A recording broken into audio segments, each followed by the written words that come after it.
climate breakdown hits Fort Lauderdale. A once-in-a-generation event. A once-in-a-lifetime event. A once-in-1,000-year event. It's happening now, and it's happening again. The relentless onslaught of extreme weather events that are now becoming the norm. The recent catastrophic flooding in Fort Lauderdale, Florida, is a prime example of this phenomenon. Climate breakdown is wreaking havoc across the globe, and yet it seems that people still aren't getting angry enough.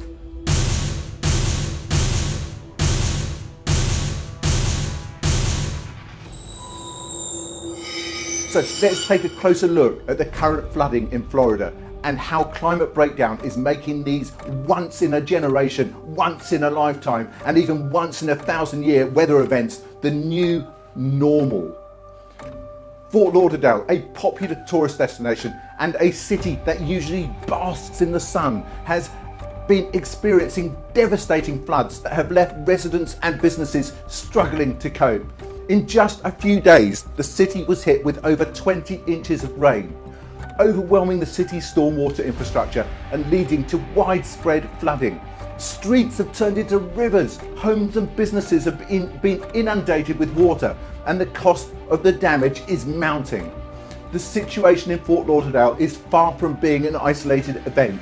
In recent years, we've seen wildfires in Australia, heatwaves in Europe, hurricanes battering the United States. What were once considered rare or once-in-a-lifetime events are now becoming increasingly common, and there is no denying that climate change is playing a significant role in this alarming trend. According to the Intergovernmental Panel on Climate Change, the IPCC, the frequency and intensity of heavy precipitation events has increased in many regions, and they're only set to worsen as the planet continues to warm. But despite the dire consequences of these events and the tangible evidence in the form of Florida's flooding, it seems that people are still in denial. Why is that? We have become so desensitized to the constant barrage of bad news that we simply can't muster the energy to care. Or is it that we're still labouring under the delusion that these disasters are somehow natural and therefore beyond our control? The truth is that our collective apathy and inaction are part of the problem. We need to start listening to the scientists rather than the think tanks and politicians who are all controlled by the same lobbyists who are paid by the corporations to feed us bullshit.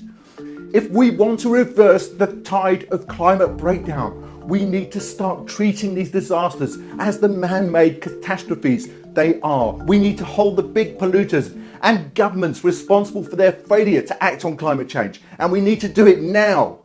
The situation in Fort Lauderdale highlights the consequences of our failure to address climate change.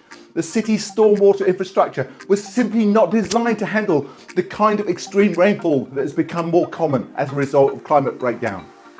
This is a stark reminder that our cities and communities are woefully unprepared for the challenges that lie ahead if we don't take decisive action to combat climate change. We also need to start connecting the dots between these extreme weather events and our own consumption habits. From the cars we drive to the food we eat, our everyday choices have a profound impact on the planet. By choosing to adopt more sustainable lifestyles, we can help to reduce our individual carbon footprints and in turn mitigate the effect of climate change. But it's not just about individual actions. We need systemic change, and that means holding our governments accountable for their role in perpetuating the climate crisis. We need to demand that they enact strong climate policies, invest in renewable energy and transition away from fossil fuels.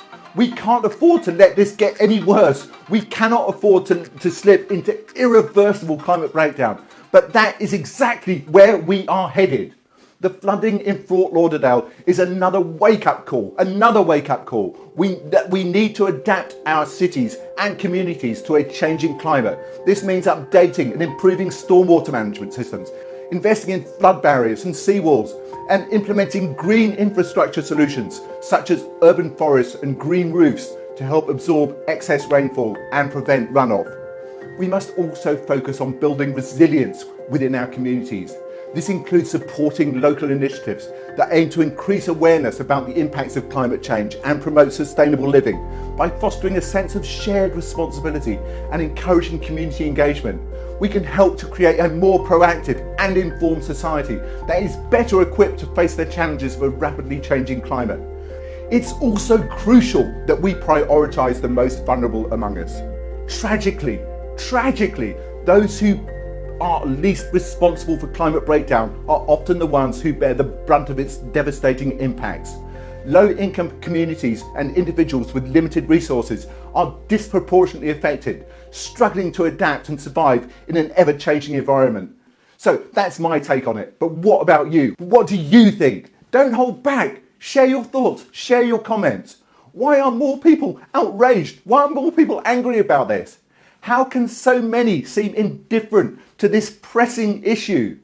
These questions weigh heavily on us all, but if you care about the future of this planet and humanity itself, help me amplify this vital message. Show your support by smashing the like button, subscribing, sharing across any of these social media platforms. Together we can raise awareness and ignite the change we desperately need.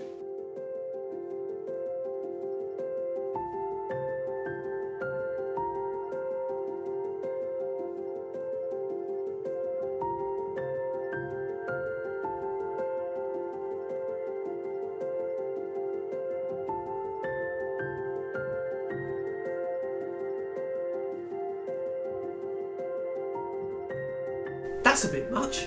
It's a passionate subject. Perhaps a bit too passionate. So you think I overdid the passion? It's a passionate, we're all going to die. We're all going to die. We're going to